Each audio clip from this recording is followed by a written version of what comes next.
Abbiamo condannato più volte queste azioni criminali e continueremo a farlo senza paura e senza riserve. Sono le parole di ferma condanna del presidente della Federazione Islamica Veneta il giorno dopo il drammatico attacco terroristico al giornale satirico parigino Charlie Hebdo.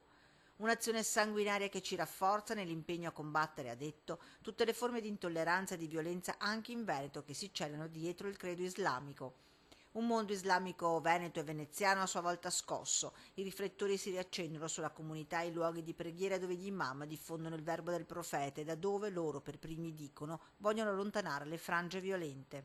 Come cittadini noi qua stiamo cercando di tutto il possibile per isolarli se riusciamo a individuarli. Una religione, quella musulmana, ripetono, di pace e di rispetto verso tutti gli esseri umani e per questo, spiega l'imam di Venezia, viene rivolto ai fedeli un invito. Ogni venerdì, il sermone del venerdì, l'imam raccomanda, mi raccomando, allontanate da questa roba qua. Qualsiasi persona di voi ha qualche sospetto, venga direttamente a informarci perché veramente ci teniamo. I timori ora sono tanti, il rischio di ritorsione è in agguato.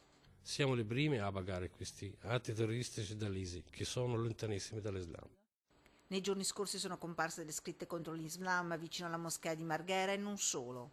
Ci arrivano anche lettere di minacce, perché adesso sono sotto le mani della Digos più di trentina di lettere. Alcune sarebbero arrivate anche nelle ore scorse. Paura e chiara presa di posizione contro quanto accaduto che porteranno nei prossimi giorni un'iniziativa pubblica da parte del mondo islamico.